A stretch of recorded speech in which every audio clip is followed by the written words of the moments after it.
उद्धव ठाकरे दोबारा बीजेपी के साथ जाएंगे?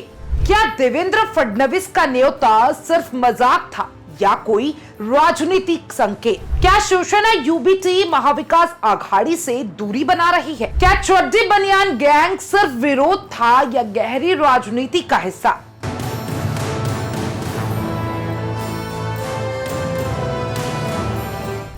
महाराष्ट्र की राजनीति इन दिनों फिर से गरमाई हुई है। विधानसभा परिषद में मुख्यमंत्री देवेंद्र फडणवीस ने एक बयान देकर राजनीतिक हलके में हलचल मचा दी है।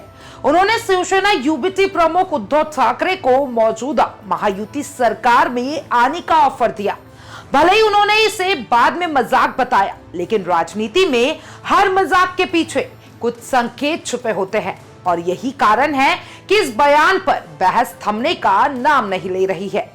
फडणवीस ने कहा कि उद्धव ठाकरे अब भी महायुति में शामिल हो सकते हैं। जब पत्रकारों ने इस पर प्रतिक्रिया मांगी तो उन्होंने कहा, आप हमारे मजाक को इतना गंभीरता से क्यों ले रहे हैं? लेकिन इस बयान के बाद ठाकरे और फडणवीस के बीच करीब 20 मिनट की मुलाकात ने इस मामले को और तूल पकड़ा दिया है।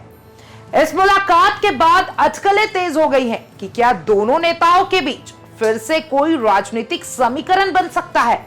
हालांकि शिवसेना यूबीटी नेता आदित्य ठाकरे ने सफाई दी है कि यह मुलाकात मराठी भाषा के मुद्दे पर थी, लेकिन महाराष्ट्र की राजनीति को जानने वाले मानते हैं कि इतने बड़े नेता सिर्फ भाषा पर बात करने के लिए इतनी गोपनीय बैठक नहीं करते।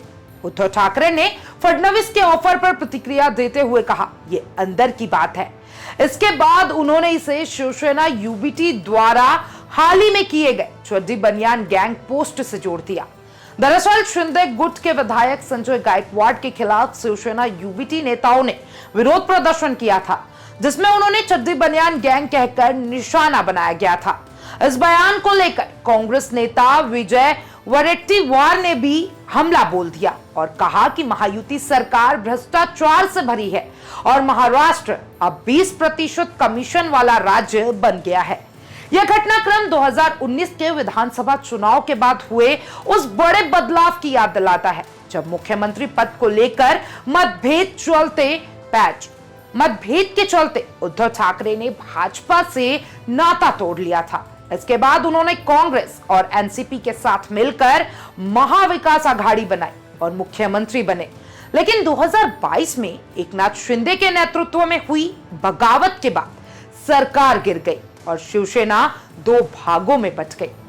अब जब ठाकरे और फडणवीस की मुलाकात हुई है तो सियासी गलियारों में यह चर्चा फिर से जोर पकड़ने लगी है कि क्या उद्धव ठाकरे दोबारा भारतीय जनता पार्टी के करीब आ सकते हैं। इस सवाल का जवाब अभी किसी के पास नहीं है, लेकिन यह तो तय है कि राजनीति में कुछ भी स्थायी नहीं होता। दोस्त दुश्मन बनते हैं और दुश्मन दोस्त बनते हैं। अगर शिवसेना यूबीटी को लगता है कि मौजूदा सहयोगी अब ज्यादा कारगर नहीं है, तो राजनीतिक गणित कभी भी बदल सकते हैं। तो क्या यह मुलाकात महज सहयोग थी या फिर किसी बड़ी राजनीतिक बदलाव का हिस्सा? क्या उद्धव ठाकरे फिर एक नई दिशा में आगे बढ़ रहे हैं या अब सिर्फ प्रतीकों की राजनीति चल रही है?